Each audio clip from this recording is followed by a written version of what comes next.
Fokus kehidupan kita bersama Saumiman Saud. Suatu hari, seorang pakar ekonomi yang masih muda berkunjung ke sebuah desa. Ia sangat heran melihat seorang bapak-bapak yang berumur sekitar 50 atau 60-an itu kerjanya sangat malas sekali dan tidak produktif. Kenapa? Karena bapak ini setiap hari pagi-pagi jam 9 pergi ke pantai. Kemudian kira-kira jam 12 siang sesudah mendapatkan beberapa ekor ikan tersebut, dia pulang menjualnya ke pasar, lalu pulang ke rumah. Lalu siang harinya ia tidur siang. Kemudian sore harinya sekitar jam 4 sore, dia minum kopi, duduk di tepi pantai, menikmati pemandangan yang indah. Si pemuda ini memperhatikan terus-menerus kepada bapak itu. Suatu hari, dengan memberanikan diri, ia mendekati bapak itu dan mengajaknya berbincang-bincang. "Hai bapak, maaf. Saya bukannya melancang," kata pemuda itu, "tetapi saya ingin mencoba memberikan motivasi kepada bapak agar hidup ini lebih baik." "Apa?" kata bapak itu.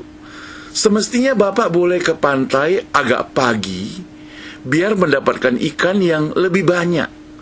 "Lalu," kata bapak itu, "ya, bapak bisa menjual ikan tersebut dan lebih banyak mendapatkan untung. Bapak bisa menabung, dan uangnya bisa dibeli kapal yang kecil. Lalu," kata bapak itu, "ya, lalu bapak bisa menangkap ikan lagi," kata pemuda itu, "lebih banyak lagi karena sekarang sudah punya kapal, kemudian bisa membeli kapal yang lebih besar lagi. Lalu," kata bapak itu, "ya, lalu bapak bisa menangkap ikan lebih banyak lagi, kemudian bapak bisa beli rumah, kemudian bapak bisa pensiun waktu itu. Lalu," kata bapak itu, "ya, bapak bisa santai sambil duduk di tepi pantai, minum kopi."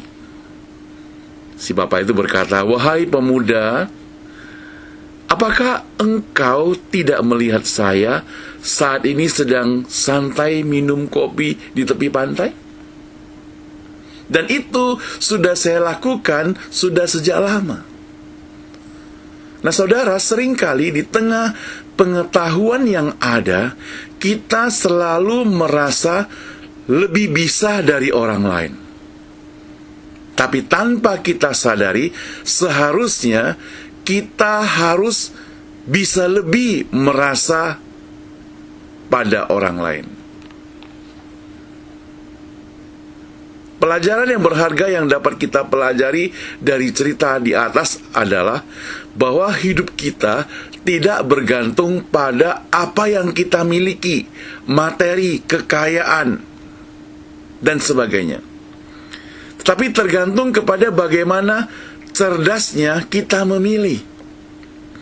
Jika fokus kita hanya mencari harta melulu, hanya mencari uang melulu, maka kita akan kehilangan kesempatan untuk mendapatkan kebenaran dan kebijaksanaan. Anak pemuda itu fokusnya kekayaan. Siapa saja, baik dia orang yang kaya, para pejabat, atau para ilmuwan, sangat membutuhkan kebenaran itu. Itu sebabnya teman saya mengatakan, seorang pendiri agama sekalipun, ia rela meninggalkan semuanya hanya demi mencari kebenaran. Kenapa? Karena dia butuh kebenaran. Nah, sebagai orang percaya, kita harus bersyukur. Kenapa?